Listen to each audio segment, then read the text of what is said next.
Bush-era tax cuts still up in the air on Capitol Hill. The Democrats have scheduled a vote later on today extending only the middle-class tax cuts, but have continued to indicate that they will let tax cuts for the highest income earners expire at the end of the year. Joining us right now for reaction is Dr. Rand Paul, the Republican senator-elect from Kentucky, and his father, Texas Republican Congressman Dr. Ron Paul. Guys, thank you very much for joining us live today. Good to be with you. Good morning. Good morning to you. Now, Congressman Paul, I see you've got your congressional pin on your lapel. Senator-elect Rand Paul, what is that on your lapel?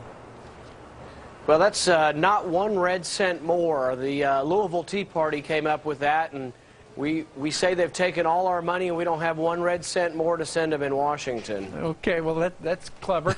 Well, then let's talk a little bit about the money and what they're doing with it. What do you think about the whole idea that the Democrats are just saying, Dr. Rand Paul, that what we're going to do, the Republicans is we're going to hold the feet to the fire of Congress, and we're not going to focus on anything except government spending and the tax hike. Yeah, I like kind of the way Glenn Beck puts it. He says, you know, you can't be for job creation if you're against the job creators. And the Democrats they want to raise taxes on those who create the jobs, and I think that's a big mistake. The other thing about raising taxes is that businesses make predictions based on multi-year, a 5-year, 10-year plan.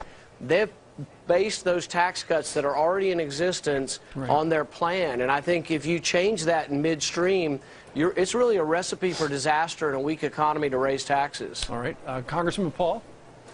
Well, you know, they always say for us to correct our problems here, people have to sacrifice, and I don't buy into that.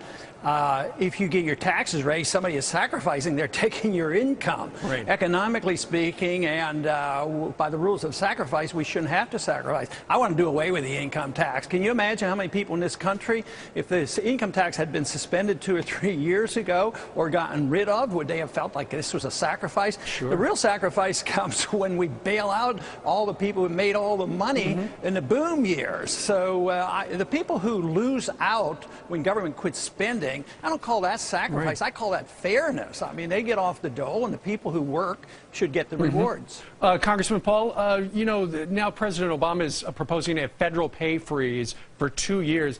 Isn't that something the Republicans have been saying all along? Oh, I'm sure they have, and I'd be all for that, but what is that in the scheme of things? Yeah. It's good symbolism, and maybe it's a distraction from cutting some real spending elsewhere.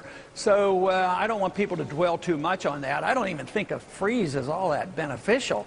You know, I've seen some statistics show that the government sector makes a lot more money than the private sector. Why don't we start cutting it? That's what we really need. But I think that's political gamesmanship that he's playing. All right. Dr. Rand Paul?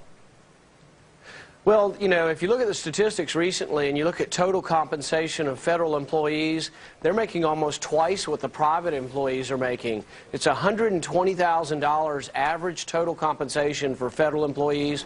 Over 20% of federal employees make over $100,000 a year now. Right. So I agree with my dad. We need to cut their pay, not just freeze their pay. We need to cut their pay and approach back to what the private marketplace is paying. Okay. The doctors, Paul, we thank you both for joining us live. Get the hide-a-bed ready, Congressman Paul, because your son's moving to D.C. very shortly. I told him I'm not going to be his cook, though. Okay, good enough. Guys, thank you very much.